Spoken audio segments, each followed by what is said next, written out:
this blue line indicates the boundary here. This is a blow-up of the plat. Just want to kind of point out a little bit of background. Final plat of Dawson Ridge Regatta Oaks HOA, which is this portion right here, was approved in 2015. The final plat of Dawson Ridge Addition, which is this area right here, was approved last year, I believe in January 2017, however it was never recorded. So this version incorporates this portion of Regatta Oaks as well as the previous Dawson Ridge subdivision plat. The city owns lot 1 of the Regatta Oaks subdivision, which is this kind of flag-looking lot up here in the northern portion. This tract was recently divided and is in the process of being sold, with the city retaining 1.67 acres here in the corner of the property for a future water tank site. The remaining portion is under contract to the applicant and incorporated into the subdivision for single-family lots. This is a blow-up of the Regatta Oaks portion of the property. Again, this is the piece that the city is retaining for the water tank site. So the property was rezoned in March a couple of months ago to single-family 2 and patio home zoning districts to accommodate the revised lot configuration. All of it is single-family 2 except for this portion right here, which is proposed for patio homes. So all the lots meet the area requirements for the respective zoning districts. There's 142 lots proposed for residential use, and then 9 tracts are proposed for public or common areas to include right-of-way, easements, drainage infrastructure, city water tank site, and then the common areas including the HOA pool site. So this basically shows the 9 tracts. Drainage features including detention ponds are proposed on tracks A, D, and G. A lift station is proposed on track B. Track C will be the HOA area where there'll be a swimming pool and a pavilion. E, F, and G will basically be the continuation of the Chisholm Trail hike and bike trail. H will be provided for the future extension of that trail westward. And then again, I is the water tank site. So this area is within 439 Water Supply Corporation, CCN. They're able and willing to serve.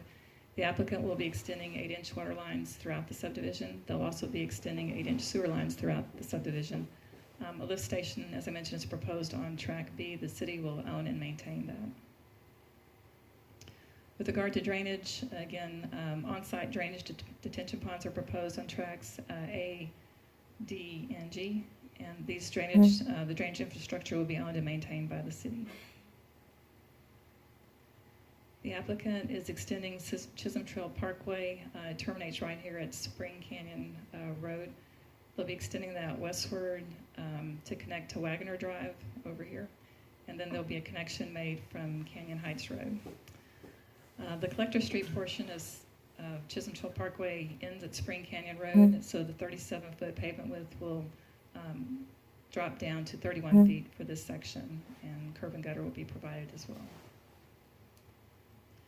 So the subdivision ordinance has access requirements, basically intended to address concerns with traffic flow as well as emergency vehicle access. For a subdivision that has over 100 lots, 3 entrances are required. So with 142 lots, they're required to have 3 entrances, which the subdivision as a whole is meeting this requirement with access proposed from Chisholm Trail Parkway, Spring Canyon, and Canyon Heights. We did have a little bit of concern with the section over here on the western portion. This has basically 61 lots, and according to the ordinance, if you have between 51 and 100 lots, 2 access points are required. They just have the 1 access point, which is Chisholm Trail Parkway. We discussed the possibility of extending the roadway all the way to the western boundary, and that way you would have basically 2 entrance points. So if something were to block the entrance, you would still have emergency vehicle access. That was discussed. The applicant did not desire to do that at this point in time, so a variance is requested. The basis for the variance, this layout was previously approved with the 2017 version of the subdivision plat. There is an existing gas easement, which if emergency vehicle access was needed, it's possible it could come from the western side of the property. Chisholm Trail Parkway is shown on our thoroughfare plan as terminating at Spring Canyon Road. The applicant has already extended it an additional distance westward, further than what is shown on the plan. So they feel that they have extended it as far as it really needs to go at this point. And though it is desirable to have the additional connection, staff does not object to this variance request. Does that sound kind of weird? Yes. It's like an echo. Okay, we'll move on. Okay.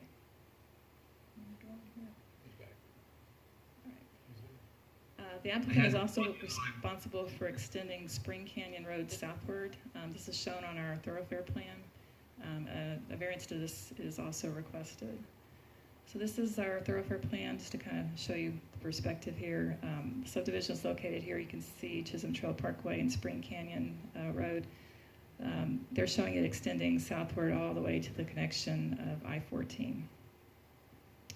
And this is a blow up a little bit more of the plat boundary. And again, this is Chisholm Trail Parkway, this is Spring Canyon, and this would be, this is the proposed alignment in our thoroughfare plan, which would align with Spring Canyon Road right there. So the basis for the variance request, there's a 50-foot drop in elevation between the southern boundary of this property and the property to the south, which makes it difficult to extend the roadway southward. The feasibility, I guess, is questionable and a little bit uncertain at this point in time. The proposed lot configuration in this area, the lots back onto Spring Canyon, they do not have any lots fronting on it. And the applicant is dedicating 80 feet of right-of-way for the future extension of this roadway and the extension of a water line, a 16-inch water line from the water tower site.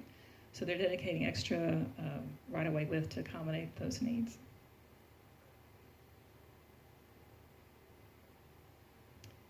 And I'm not moving.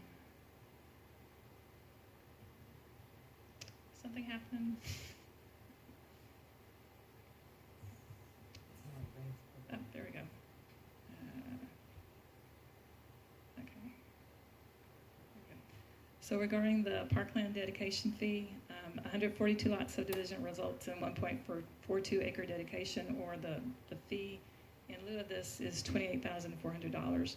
The applicant is requesting a variance to this requirement and proposes to have an alternate plan to satisfy the requirement. They plan to construct a 6-foot wide concrete trail on the northern side of Chisholm Trail Parkway to Wagoner Drive. They'll convey these tracks E, F, and G to the city for the trail, and then track G over here would be for future extension. I'm sorry, track H will be for future extension. And they propose to have a bulb-out turnaround placed on track G. And this will be extending the trail from the eastern portion, extends quite a distance. So this will carry the trail a little bit further westward. The trail will be maintained by the city. Landscaping along the path will be maintained by the Homeowners Association, which is consistent with previous phases. The HOA will install and maintain a swimming pool and pavilion on track C. With all of these factors into consideration, track supports the variance request. There's also a development agreement, which is the next item on the agenda, which will be considered regarding the development of the trail and some other aspects of this. So the P&Z met on May 15th and unanimously recommended approval of this plat subject to the following conditions. Variances for the one access point for the 61 lots, construction of Spring Canyon Road, and the parkland dedication fee requirement. These are also recommended subject to the city's letter to the applicant's engineer, approval of a revised development agreement, which again is the next agenda item, and then closing on the sale of property from the city to the developer, and payment is shown here prior to the final plat signatures and final plat recordation. And with that, I'll be happy to answer any questions. Council have any questions for Ms. Maxwell? Just any concern about why you Don't push the button about Got to retrain them. retrain me. Question about the first variance on the access point for the 61 lots. What was the rationale and thinking behind that? Well, again, let me kind of back up here. I think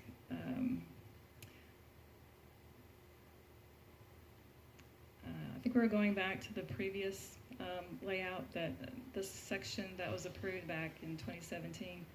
This is basically the same layout, and I think the thought was that it wasn't considered an issue necessarily then, so they're not changing anything.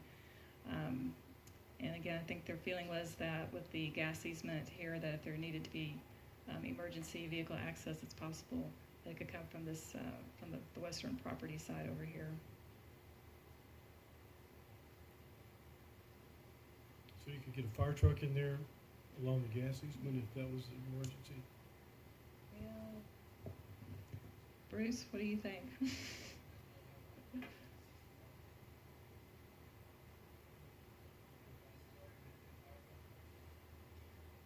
Right.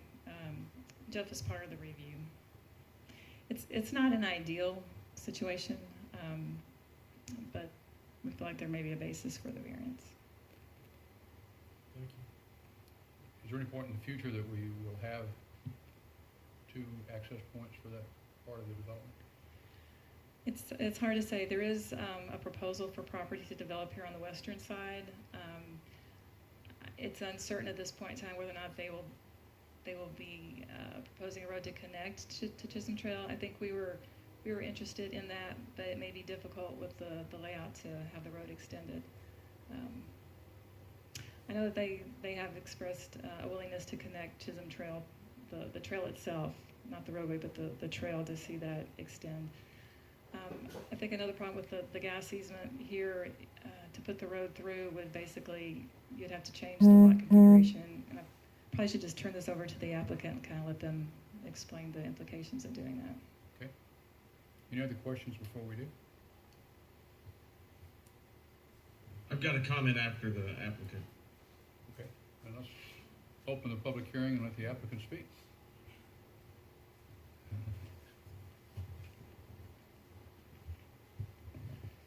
Evening, my name is Jared Bryan, Quadruple Bogey Development, 50 South Wheat Road, Belton, Texas, 76513. As Ms. Maxwell explained, this previous subdivision, version of this subdivision has come through council and P&Z a year ago. It was for a year and a half ago in January. The lot configuration on the west end did not change. The issue and reason that it was not signed and recorded had to do with some drainage concerns that we were never able to work out with the adjoining property owner. The original plat, some of you may remember, had offsite drainage on the property that was located to the south. That property owner has since contracted to sell to Dixon Ranch, therefore no longer willing to allow us to work with them on drainage. Plat was reconfigured mostly to the east of where that green triangle is to rework the drainage and add some series of ponds to have it meet the city recommended, is that the right way?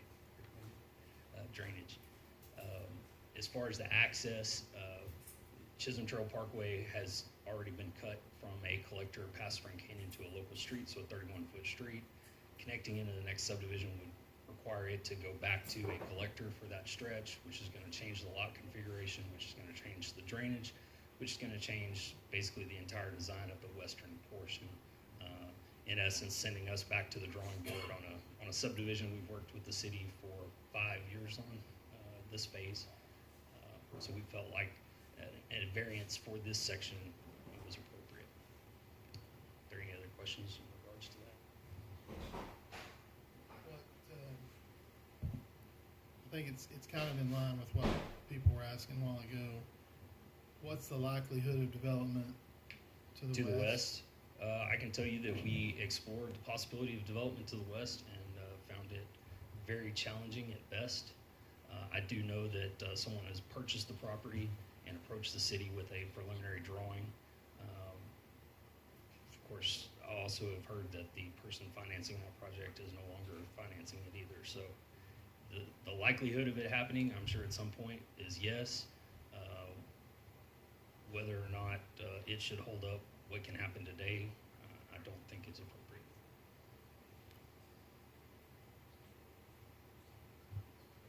Correct, it is outside the city limits. How would fire get access to that easement? To the easement? Well, so the point of multiple access points is both for, accidents, fire protection, whatever major disasters. That easement's 100-foot wide, cleared easement, maintained regularly to make sure there's no growth in it because of the Atmos gas lines. So the road, if you've driven down Chisholm Trail, you've seen that there's a quite wide path directly parallel to Chisholm Trail. So a fire truck could, if the intersection was blocked, easily get onto the trail, go around it. Coming from the west, at this point they couldn't, but also if that street was built to the west property line, they still couldn't access it. Seems to me we've plowed this ground before, and I don't think we want to plow it any further at this point, in my opinion.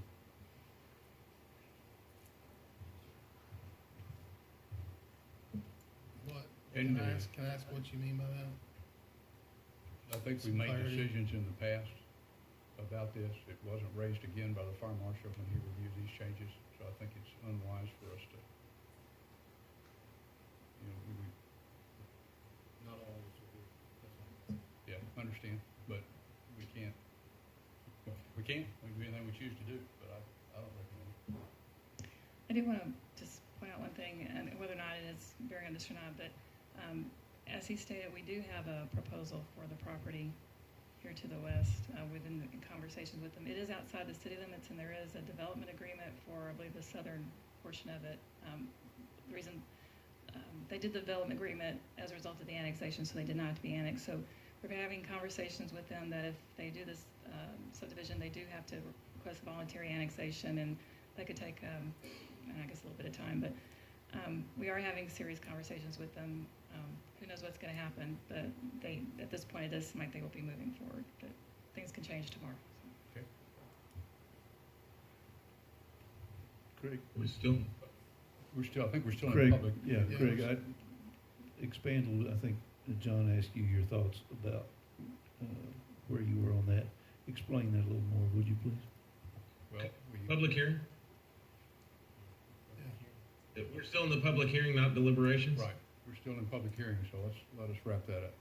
Anybody else would like to speak for or against this from before?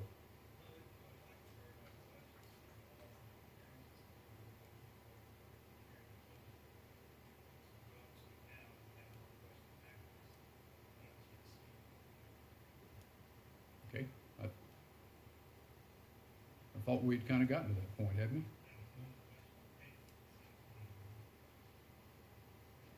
I don't know if David's input was a question or clarification or a comment. He was just reminding us that we were already in public hearing. I thought I'd ask council if they had any questions, and when we ran out of questions, then we went to public hearing.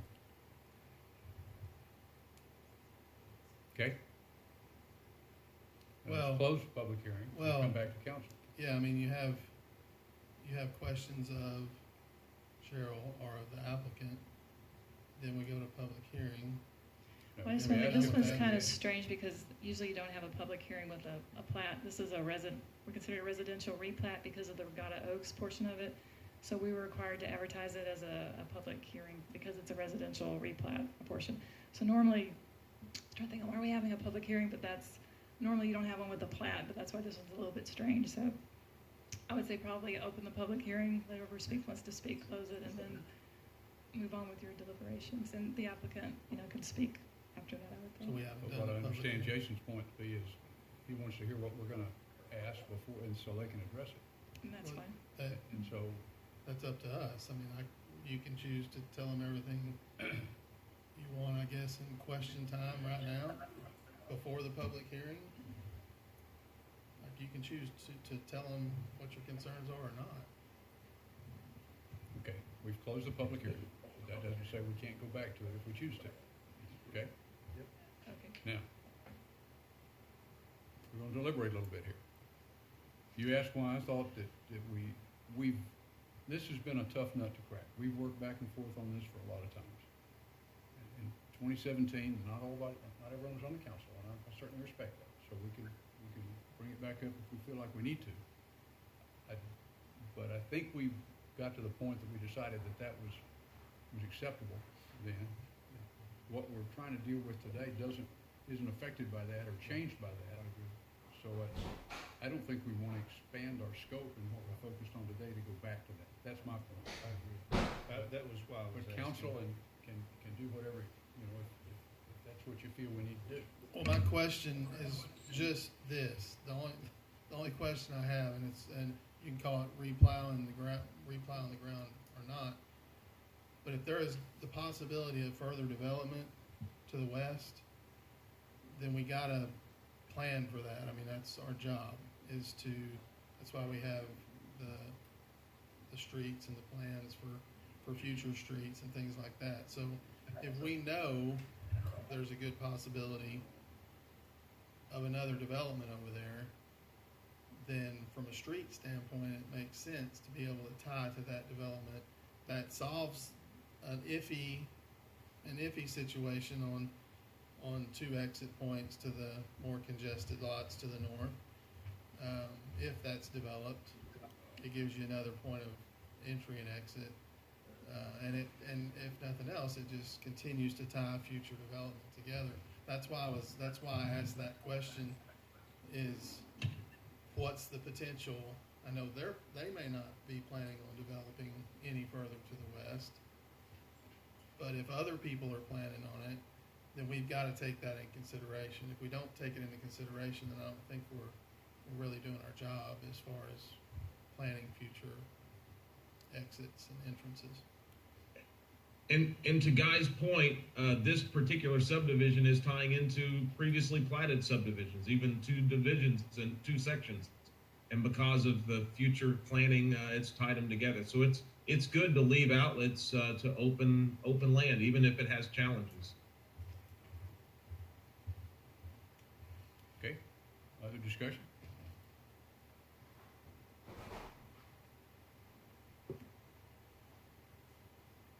The comment I had mentioned earlier is usually when we have plats or zoning changes, or primarily zoning changes, we send notice out to property owners within 200 feet so that they can be notified. Since we've now finalized and kind of pinpointed where our water tower is going to be, I doubt that the 20 plus lots that are affected by that particular future construction have gotten a notice from the city to let them know what that empty lot's going to be. So I would recommend that, especially those people who backyards abut where that lot is, that we at least notify them of the city's intention to place a water tower there, so that way, if they ever were to sell their lot, that they would be aware of that, and the realtor would be aware of that, and we don't get into a hairy mess when people claim that they didn't know. And so, anyway, I think that's probably a wise thing to do, at least in those areas. Sure, there was a notice sent on this residential replat, or put in the paper at least. Correct. And it was posted in the newspaper. I don't believe we sent notices to. That's just a newspaper notice. Okay, thanks. We can take care of that, David. Yeah, it would be good to just, not just the replat, but the notice that that's why the land is there is to put a water tower, which is going to be taller than their roof. Okay. Also, just to kind of add on to what I was saying earlier, I mean, I don't know how many meetings we've been in where I've even kind of lectured about being a hindrance to development, and let's make sure we're not holding developers hostage by whatever. I've given that speech I don't know how many times in the 4 years, but the last thing I want to do is just kind of scrap a 5-year plan, to Jared's point. That's not really what I don't want to do that, but I just have concern about, even if there's a right-of-way that can be a street, if there's anything that can be done to possibly allow, because once this is done, you got houses there and we're done. There's no putting a street in later. So, and then if that develops to the west, then you got no connectivity between those developments. Again, What does our thoroughfare plan show? well, it shows it stopping where it is now, I think. That's what Sam said. Right. Canyon, I'm sorry. Chisholm Trail, sorry, can't think of the word. Chisholm Trail Parkway actually stops at So our Spring Canyon published Drive. thoroughfare plan stops. Right, of course, this was all outside, I'm assuming it was outside the city limits when that was done. No, okay. Right. Go right ahead, yeah, that's the current. brought, this thoroughfare plan was amended 5 years ago, Sam? In regards to future development to the west of where we're talking about here as well. Two things to opening Chisholm Trail to continue, which is why the thoroughfare plan and the decision the council at that time made to stop it at Spring Canyon. One, Chisholm Trail right now is a long, straight road that has plenty of complaints on speeding, reckless driving. Continuing it further straight as a wide road is going to exacerbate that problem. I understand the connectivity for future. It will be connected via walking path with the trail. We are giving the tract of land that goes over the Atmos easement is being dedicated to the city, so the city can do whatever it wants with that land in the future, which I would assume could even mean there are places in the city where there are roads that go over the gas line. If the city in the future decided it needed to have some kind of connectivity in there, the city could come back and probably build over that gas line. But I don't think that connecting Chisholm Trail at this juncture makes sense because of it's going to stop this development completely.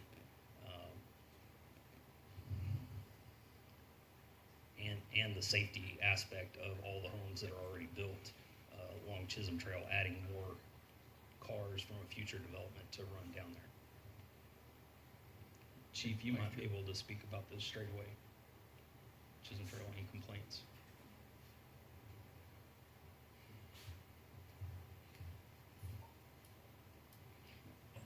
I understand that. I complained to Chief before the meeting about Dunn's Canyon and a particular vehicle, but Well, there is, there is Spring Canyon Road that bisects north and south. Right. And so it's not totally closing it off. It allows it to either tie down to Sparta or potentially have another east-west corridor or a collector or whatever we call that. So it does allow for continuity, so it's not totally closed. We had a healthy discussion, similar to what the council's having right now as a staff, trying to assess whether or not that would be a desirable thing to do. Certainly, on balance, it could go either way. It did have significant implications to the lot layout to force that through, and with the lack of the thoroughfare plan showing it to the west, and after all we went through to get the thoroughfare plan that we have right now in place, it was kind of challenging to recommend that at this point in time. Certainly, could it be valuable? Perhaps.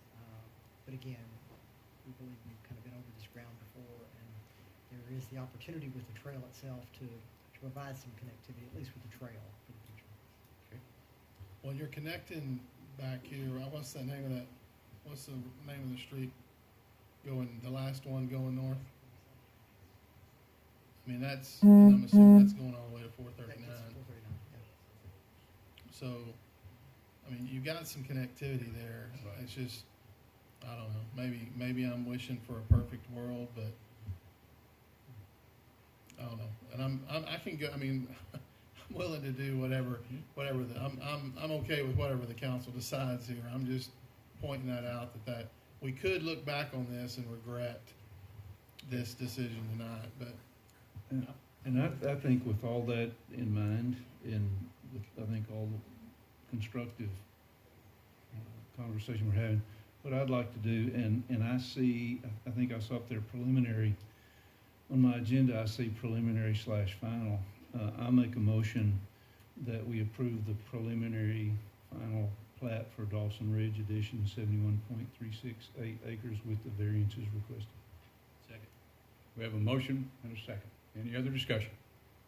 No, could I just elaborate briefly that my original question was answered in terms of we could get some vehicle in there if it was absolutely necessary. And maybe we need to look at those variances more carefully in the long term.